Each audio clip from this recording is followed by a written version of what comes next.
Ya, jadi topik kita hari ini mengetahui apa yang diinginkan oleh para pembeli.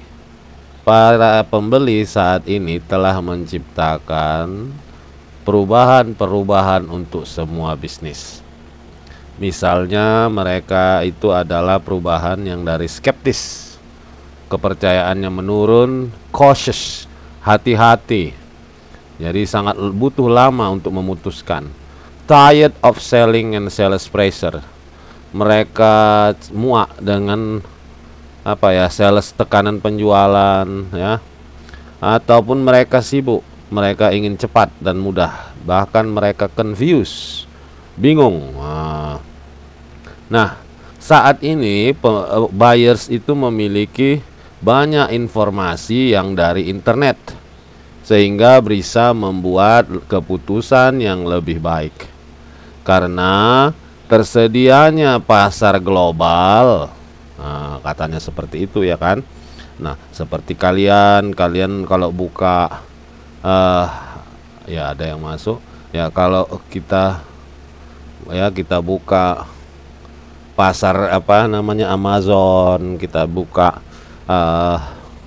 eBay dan lain sebagainya, kita bisa mengetahui banyak sekali pasar yang ada di dunia ini ya. Jadi kita banyak pilihan. Di Indonesia ini saja kita bisa buka Shopee, buka Tokopedia, Lazada ya.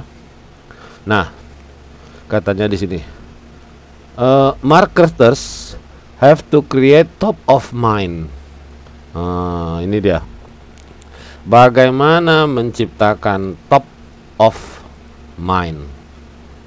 Ya, berarti yang selalu diingat. Pertama kali kalau dibilang botol dalam kemasan Aqua, kalau dibilang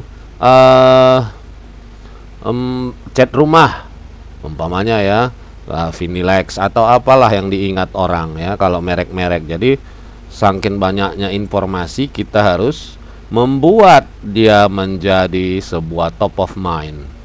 Jadi orang ingat dia. Dan inilah yang sulit tentunya ya. Sulit dan tidak bisa instan, butuh waktu. Nah, di sini kita katakannya, this means they have to identify most loyal customers and do a great deal targeted marketing. Ya. Jadi mereka harus bisa mengidentifikasikan konsumen mereka yang paling loyal dan melakukan target market yang besar. Jadi ini semua bisa dilakukan dengan riset pemasaran maupun database marketing. Jadi memang kita harus punya data untuk mengidentifikasikan.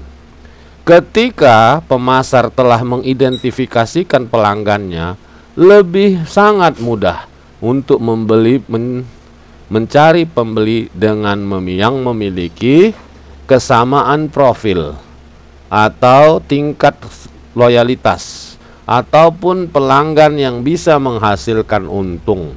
Nah, ya kan? Coba kita tes dulu kalian di sini. Nah, ya kita tes dulu. Kalau si Periska, kalau saya bilang kuota internet, apalah top of mind no? Oke, Arta, kalau saya bilang minuman jajanan anak-anak, Arta apa? Yang minuman yang untuk jajanan anak-anak apa? Yakul apa? Oh ya, ya, jadi harus ada. Dinda, kalau dibilang top of mind ya, yang ada di pikiranmu saat ini, kalau dibilang coklat.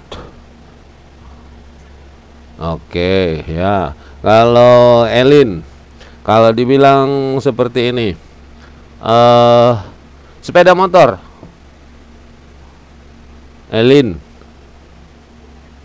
Yamaha. Ya, jadi Itu semua tergantung dari orangnya, tidak bisa kita paksakan harus sama. Dia bilang si Elin sepeda motor itu Yamaha, kalau saya bilang Honda. Nah, mungkin nanti si Dinda bilang Suzuki, bisa saja. Itulah top of mind ya. Jadi yang untuk kita supaya bisa menang, katanya tadi tuh, kita harus berusaha bisa menciptakan yang namanya produk ataupun jasa yang kita jual menjadi mudah diingat atau top dalam pikiran mereka. Jadi kita pertama katanya kita lihat dulu mana identifikasikan pelanggannya. Jadi baru kita lihat, tentunya untuk mengidentifikasikan dibutuhkan database-nya. Ya, nggak mungkin kita bisa kalau tidak ada database. Nah, ada lagi kita lihat di sini kasusnya.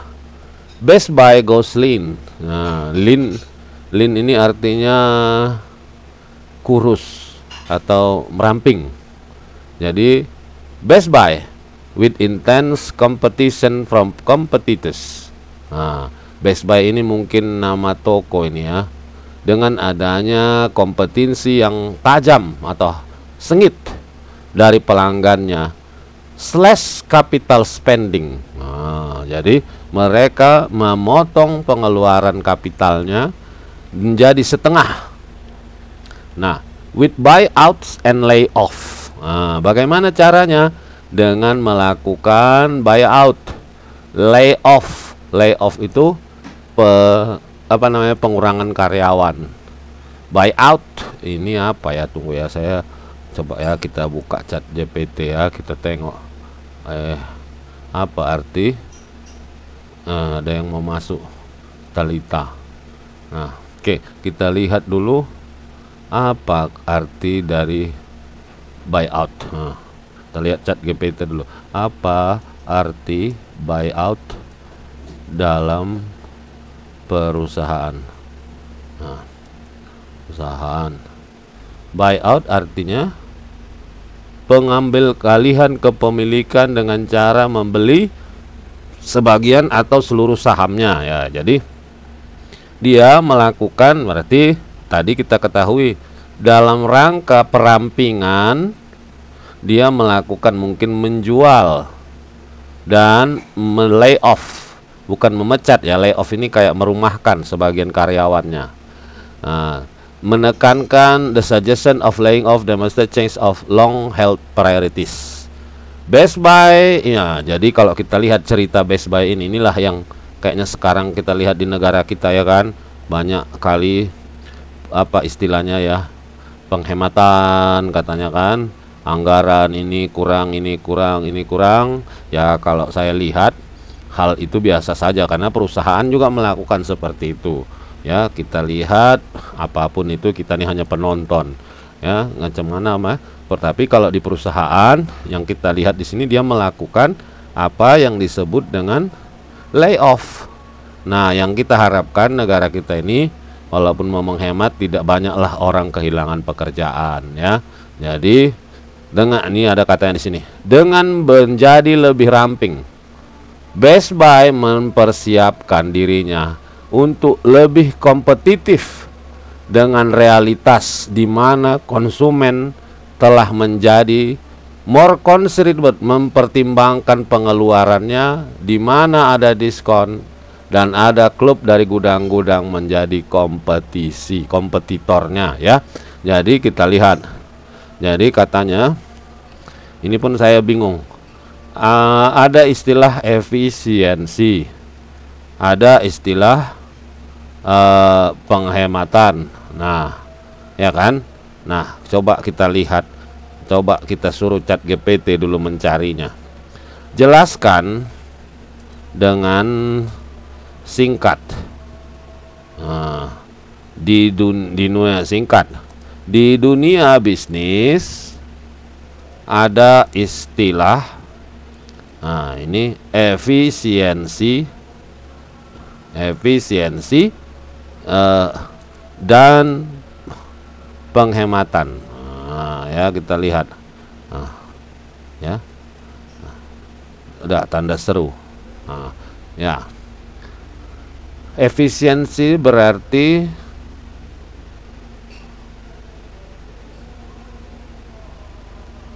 ini dia, kita lihat. Mengoptimalkan sumber daya, baik waktu, tenaga, biaya. Kalau hemat, mengurangi pengeluaran dengan cara menekan biaya. Nah kalau ini kita tanya lagi. Dalam konteks jumlah karyawan, nah kita lihat ya. Dalam jumlah karyawan, oke, coba jelaskan efisiensi dan penghematan. Ya kan, kita lihat. Nah, jumlah karyawan.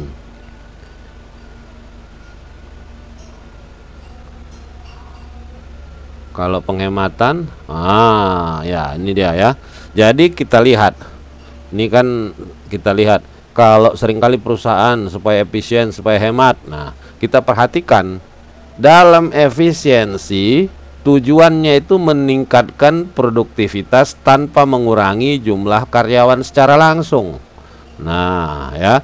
Jadi bisa karyawan yang ada dilatih untuk menambah keterampilan atau menggunakan otomatisasi. Nah, kita lihat lagi. Kalau penghematan, nah ini dah.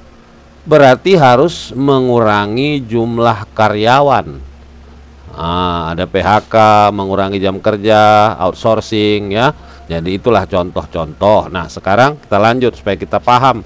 Nah, ini tadi kan perusahaan Best Buy ini dia ingin memenangkan persaingan dengan berusaha merampingkan perusahaannya. Nah, tapi yang sudah bingung, apakah yang langkah-langkah perampingan itu termasuk teknik efisiensi atau teknik penghematan? Nah, kalau kita lihat dari tadi berbeda ternyata. Penghematan otomatis mengurangi biaya. Kalau efisiensi memberdayakan dana yang ada untuk membuat hasil yang lebih baik ya. Kadang katanya tadi kan kita tanya apakah perlu kalau dalam jumlah karyawan dikurangi. Kalau di efisiensi tidak perlu. Kalau penghematan jelas perlu karyawan dikurangi ya. Nah, itulah tadi contoh dari perusahaan Best Buy. Nah, ini kita lanjut aja. Nah, alternatif keputusan. Ini kita lihat. Ya. Untuk penelitian atau riset kita menjadi efektif harus dihubungkan dengan keputusan. Nah, riset pemasaran komit terhadap prinsip-prinsip utilitas. Utilitas itu kegunaan. Secara umum, jika riset tidak memiliki pengaruh, is not going to have a, it is an exercise of futility. Apa pula artinya ini? Bentar ya, saya kurang paham kali kadang-kadang bahasa Inggris ini. Arti usaha sia-sia. Oke. Jadi katanya di sini. Nah, ini researcher should always ya. Bukan ini dia. If research is not going to have effect on decision, kalau riset yang dilakukan tidak ada pengaruhnya terhadap keputusan, ini adalah suatu perbuatan yang sia-sia. Jadi makanya riset itu harus hasil akhirnya apa? Ada keputusan ya. Dan keputusan apa? Ditentukan masalahnya apa. Tidak bisa sekali riset untuk menjawab semua masalah. Nah, when decision potential does exist, ketika hasil dari riset itu ada menghasilkan keputusan, sangat penting untuk mengidentifikasinya secara eksplisit terperinci. Karena riset dapat didesain untuk menghasilkan tingkat keefektifan yang maksimum. Ya. Nah, kita lihat di sini. Sebuah cara yang paling berguna untuk mengklarifikasi keputusan motif dalam research adalah menanyakan. Ini. What alternative action are being considered? Tindakan alternatif apa yang dipertimbangkan? Kedua, what action would be taken if given the various feasible outcomes of the research. Tindakan apa yang akan diambil given jika berbagai kemungkinan outcome atau berbagai kemungkinan hasil dari riset yang muncul. Nah, ini Evelyn Priska Sembiring, kita masukkan aja dia. Nah, kita lihat di situ ya. Itulah tadi pertimbangan untuk mengambil keputusan. Pertama, ini dah. Ada tidak alternatif lain? Kedua, apa yang dia lakukan kalau muncul hasilnya berbagai jawaban yang benar, bukan hanya satu. Ya, kadang-kadang banyak jawabannya. Nah, ini kita pelajari. Kok muncul ini lagi? Nah, ini dia. Kriteria for choosing among alternative.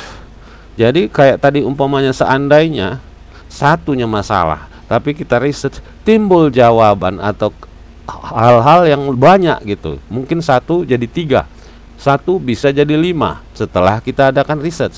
Bagaimana memilih alternatif dari semua itu? Nah, ini dia. It is essential, sangatlah penting bagi seorang researcher mengetahui bagaimana pengambil keputusan akan memilih di antara berbagai alternatif yang tersedia. Contohnya, seorang manajer produksi sedang mempertimbangkan 3 kemungkinan paket yang akan didesain ulang untuk produk perawatan kesehatan dengan adanya penurunan penjualan. Ya, jadi apa yang perlu dipertimbangkan dalam memilih? Pertama, ya contohnya di sini long run sales, untuk kalau dia penjualan jangka panjang bagaimana? Trial purchase by user of competing brand, dengan mencoba membeli produk kompetitor kita, supaya kita amati dia kayak mana dibuatnya. Ya. Nah, terus bagaimana space atau ruang yang dibuat untuk merek itu tersebut. Jadi dia ini kan memilih alternative packages, packagingnya, pembungkusnya, ya banyak tentunya. Jadi kita harus memilih, tapi kita harus memperkecil, jangan langsung mengambil keputusan. Nah, di sini kita lihat lagi ada namanya timing and importance. Timing and important are always pivotal issue. Ya, waktu dan tingkat kepentingan. Ya, jadi mana yang paling penting dan waktunya kapan bisa diapakan? Oke, dibutuhkan. Nah, kita kembali ke kalian dulu. Saya mau coba tanya lagi. Ini ya. Nah, siapa yang masuk? Putri Raina. Ini nggak pernah masuk di kelas ini kayaknya nih. Baru tahu saya namanya. Oke. Sesuai tadi dengan yang ada, yaitu timing and apa tadi? Timing and importance. Nah, coba saya tanya Priska Rani. Yang coba Bu sebutkan 3 hal menurut tingkat importance, tingkat kepentingan yang kamu butuhkan, dan sebutkan timingnya, waktunya. Contoh, dalam waktu 1 tahun ini saya butuh untuk memperoleh sepeda baru. Umpamanya saya mau pingin naik sepeda.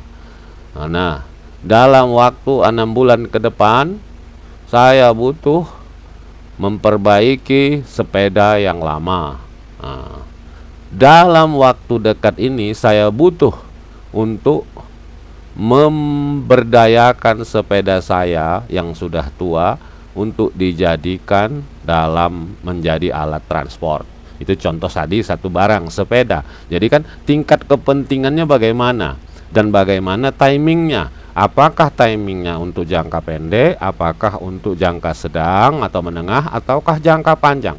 Coba Priska sebutkan dulu satu item atau bukan hanya item, yang lain-lain yang memang harus kamu butuhkan dan tingkat kepentingannya bagi kamu. Tingkat kepentingan itu kan yang memang harus, ada yang harus sekarang, ada yang bisa ditunda, ada yang bisa lebih lama lagi. Coba Priska supaya interaktif kita dulu sedikit.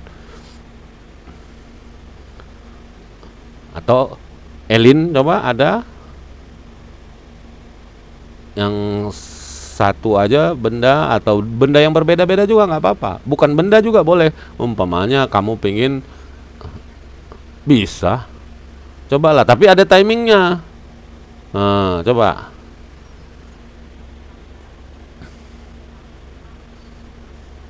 Mm-mm. Mm-mm.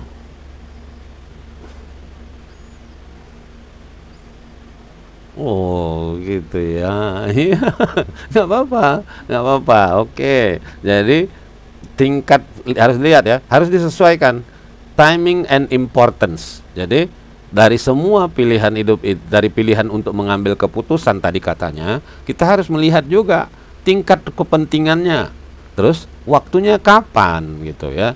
Tidak semua harus sekaligus. Ya, kalau kamu Evelyn, kira-kira timing, contoh satu timing and importance. Evelyn Priska. Ya, coba kasih dulu contohnya. Ya, pas, mana? Bisa?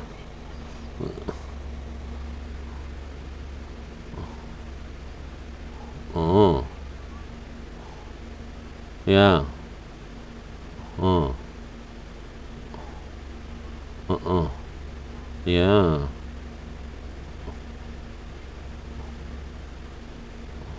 Jodoh.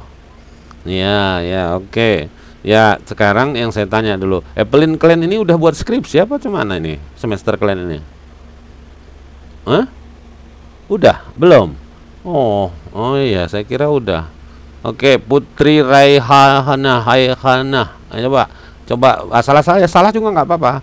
Yang kita belajar kayak siapa? Iya, sama. Heeh. Wih, ya mungkin lah. Ya kita doakan ya. Jadi itu tadi dari semua. Jadi itu hampir sama sebetulnya dengan kehidupan kita kan. Di perusahaan juga seperti itu. Dia harus melihat timing dan import, tingkat kepentingannya apa gitu. Nah sekarang pengguna riset dan pengambil keputusan. Nah, jadi semua riset-riset pemasaran itu harus digunakan sebagai keputusan. Apa keputusannya? Ya, dia harus menjadi will be used, digunakan to guide, untuk membimbing internal problem solving. Jadi semua itu harus jadi panduan dalam memecahkan masalah. Ya, kita lihat nanti lanjut lagi.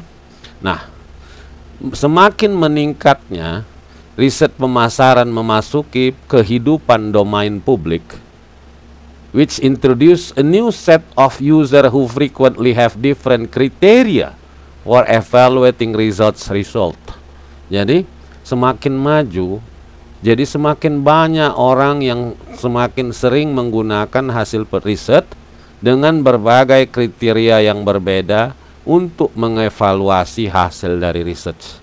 Ya, contoh ya. Satu, public utility. Barang-barang publik ya sering digunakan sebagai research. And industry trade association, asosiasi industri, ini juga sering. Atau agensi transit regional, ya khusus untuk mungkin transportasi dan sebagainya. Tidak hanya di situ, tapi saat ini ya, bahkan tadi saya nonton di TV sekilas itu, apa itu loh, yang pengacara yang begaduh itu, siapa namanya itu ya? Siapa namanya itu yang di pengadilan ribut-ribut itu? Lah, tadi saya lihat ada beritanya ya. Dia bilang saya punya bukti, saya tidak mau disebut hoax katanya gitu tadi ya, sekilas ya. Jadi di situ dia ingin menunjukkan bukti. Nah, sekarang kita lihat masuk ke research objektif, tujuan dari riset. Nah, untuk mencapai tujuan research, pertama yang kita lakukan adalah membuat apa yang disebut kemarin itu pertanyaan. Nah, ya, untuk menanyakan apa informasi yang dibutuhkan untuk mencapai tujuannya. Pertanyaan pertanyaannya ya. Kadang-kadang udah kita buat pun pertanyaannya tapi tidak nyambung juga. Ya, kita lihat di sini. Tujuan research itu ada 3 komponen katanya untuk mencapainya. Pertama, research question. Kedua, membuat hipotesis. Dan yang terakhir, batasan. Ya, pertama membuat pertanyaan, membuat hipotesis. Hipotesis itu kan udah taunya kalian itu kan. Hipotesis itu kan dugaan, jawaban sementara. Nah, dan kita tanyakan, kita lihat, oh ini mungkin jawabannya ini. Jadi hipotesis itu yang harus dibuktikan lagi. Dugaan kita, jawabannya belum tentu itu. Nah, kita lanjut lagi ya. Ini nggak usah. Kita lanjut di sini. Nah, hipotesis ini dia. Membangun hipotesis. A hypothesis is a possible answer to a research questions. Nah, tadi itu udah saya bilang. Should always take time and effort to speculate as to possible research question answer that will emerge from the research. Jadi katanya di sini, seorang researcher harus selalu meluangkan waktu dan usaha untuk berspekulasi, untuk membuat pertanyaan-pertanyaan yang mungkin nanti muncul dari research tersebut. Ya, ini ya, tapi kadang-kadang ya, pamannya ya, kalian nanti membuat skripsi itu kan riset juga. Ya, kalian nanti kalau secara teoritis pertanyaan ya, pertanyaannya kalian buat nih 1 sampai katakanlah ada 20 pertanyaan ya.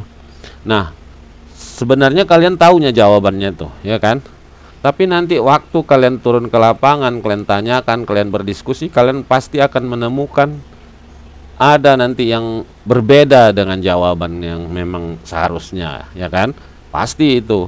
Makanya kadang-kadang di dalam riset itu tidak bisa kita prediksi semuanya. Bisa saja jawaban orang. Kenapa? Namanya manusia. Manusia itu berubah. Manusia juga dipengaruhi oleh latar belakang dia.